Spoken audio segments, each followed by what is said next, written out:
Hello मेरे प्यारे student, स्वागत है आपका इजी लर्निंग पर।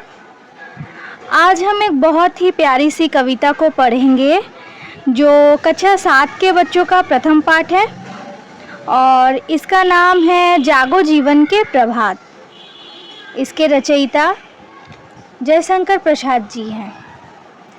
जयशंकर प्रसाद द्वारा रचित यह कविता जागो जीवन के प्रभात एक प्रेरणादायक जागरण गीत है। कवि इस कविता के माध्यम से आलस्य और अज्ञान रूपी अंधकार को त्याग कर नव चेतना और कर्म के मार्ग पर चलने का आह्वान कर रहे हैं। इसका उद्देश्य ही आलस को छोड़ना है। ठीक है, जैसे सुबह सूरज निकलने पर फूल खिल जाते हैं और चिड़िया गाना गाती है, वैसे ही हमें भी सुबह उठकर मुस्कुराना चाहिए, चाहे कुछ भी हो। ठीक है, जागो जीवन के प्रभात कविता यही बताती है कि सुबह उठकर कैसे हमें खुश रहना चाहिए, हमेशा एक्टिव रहना चाहिए, कभी भी निराश नहीं होना चाहिए। अगर एक बार हार गए हो तो दोबारा प्रयास करना चाहिए। ठीक है, अब हम लोग जयशंकर प्रसाद जी की जीवनी देख लेते हैं। छायावाद के प्रमुख संस्थापक कवियों में जयशंकर प्रसाद जी का नाम आता है। उन्होंने कहानियाँ, उपन्यास, निबंध, गद्य गीत आदि विविध विधाओं में लिखा है और ऐतिहासिक तथा पौराणिक प्रसंगों को आधुनिक संदर्भ देकर अनेक रचनाएं की हैं।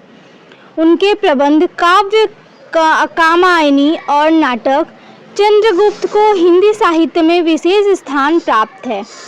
उनका जन्म 30 जनवरी सन 1890 और निधन 15 नवंबर सन 1937 को हुआ था।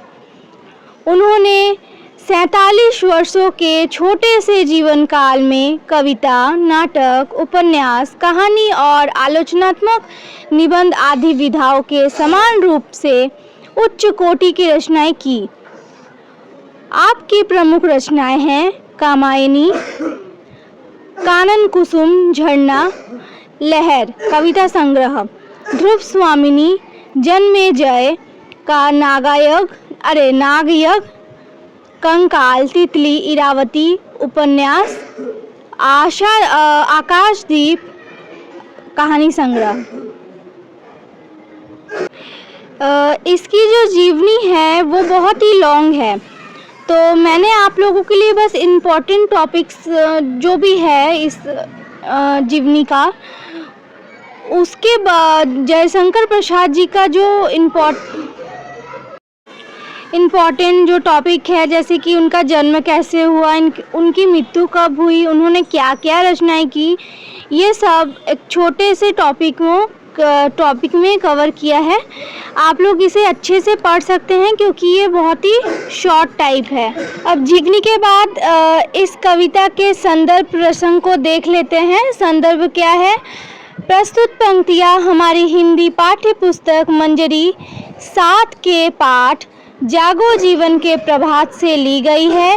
इसके रचयिता छायावादी युग के प्रमुख कवि श्री जयशंकर प्रसाद जी है। प्रसंग: इस कविता में कवि ने सुबह के सुंदर वातावरण का वर्णन करते हुए आलस्य को छोड़कर नई ऊर्जा और उत्साह के साथ अपने कार्यों में जुटने की प्रेरणा दी है। ठीक है, जीवनी संदर्भ प्रसंग के बाद अब हम लोग ये जो कविता है इसका भावार्थ देखेंगे। स्टार्ट करते हैं।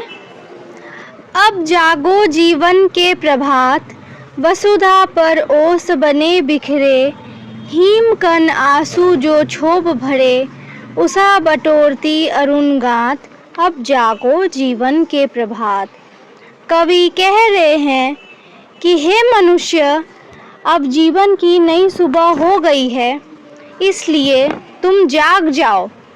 पृथ्वी पर दुख और निराशा रूपी जो ओस की बूंदें बिखरी हुई थी, अब उन्हें उषा यानी सुबह अपने लाल किरणों के स्पर्श से समेट रही है, अर्थात दुख का समय बीत चुका है और अब आशा का संहार हो रहा है।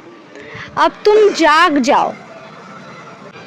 ठीक है, तो जयशंकर प्रसाद जी यही कह रहे हैं कि प्रत्येक दिन जैसे सुबह होती है तो प्रत्येक मनुष्य के जीवन में वह सुबह एक नई शुरुआत का दौर होता है। ठीक है, जैसे हम कई बार हार जाते हैं एग्ज़ाम में, एग्ज़ाम का रिज़ल्ट ख़राब हो जाता है तो हम लोग क्या हो जाते हैं, निराश हो जाते हैं।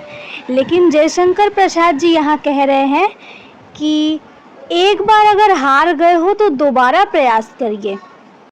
हमारे जीवन में प्रत्येक दिन नई सुबह होती है, तो ये नई सुबह नई शुरुआत होनी चाहिए। ये पुरानी चीज़ों को लेकर बैठ के निराश होने से कुछ नहीं होगा। ठीक है, इतना समझ गए आप लोग। अब हम लोग दूसरी पंक्ति देखेंगे। तम नयनों की ताराएं सब मूंद रही किरण दल में है, अब चल रहा सुखद यह मलय वात, अब जागो जीवन के प्रभात। अर्थात कभी कहते हैं कि अंधकार रूपी आँखों वाले तारे अब छिप रहे हैं और सूर्य की किरणें फैल रही है। अब चारों ओर सुखद मलय वात यानी शीतल मंद हवा बह रही है जो नई ऊर्जा और स्फूर्ति प्रदान कर रही है। यह जागने और नई शुरुआत करने का उचित समय है। ठीक है, इतना क्लियर है। अब एकदम लास्ट पंक्ति देखेंगे हम लोग। रजनी की लाज समेटो तो कलरव से उठकर भेटो तो, अरुणाचल में चल रही बात, अब जागो जीवन के प्रभात। इसमें कवि मनुष्य को संबोधित करते हुए कहते हैं कि अब रात की लज्जा यानी बीता हुआ आलस्य और निराशा को समेट लो। पक्षियों के कलरव यानी चहचहाहट, जो पक्षी चिल्लाते हैं तो उन्हें कलरव कहते हैं, चहचहाहट के साथ उठो और जीवन में नई उमंग का स्वागत करो। अब जीवन रूपी प्रभात में जागकर अपने कर्तव्य का पालन करो। ठीक है, आशा करती हूँ कि ये सारे टॉपिक्स आपको समझ आए होंगे और पूरा कविता का भावार्थ आप लोग एकदम अच्छे से जान गए होंगे। तो प्यारे स्टूडेंट, यह थी हमारी आज की प्यारी सी कविता। मुझे उम्मीद है कि आप लोगों को ये वीडियो पसंद आया होगा। अगर आपको यह कविता पसंद आई तो वीडियो को लाइक करें और अपने दोस्तों के साथ शेयर करें। और हाँ, अगर आपने अभी तक हमारे चैनल इजी लर्निंग को सब्सक्राइब नहीं किया हो तो जल्दी से कर लीजिए ताकि हम ऐसी ही और भी नई नई चीज़ें सीख सकें। आज फर्स्ट चैप्टर कवर हो गया। अब नेक्स्ट हम लोग सेकंड चैप्टर ऐसे करते करते थर्ड फोर्थ ऐसे करते पूरा कवर करेंगे एक एक दिन। इसके लिए आप लोग को मुझसे जुड़े रहना पड़ेगा। तो जल्दी से जल्दी सब्सक्राइब करिए, लाइक करिए और अपने दोस्तों के साथ शेयर करिए। और एक बार ये जो पूरा जो ये कविता है उसको अच्छे से एक बार अपने से पढ़ के देखिए। Thank you so much. मिलते हैं बहुत जल्दी ही एक नए वीडियो के साथ। तब तक के लिए बाय बाय। Thank you.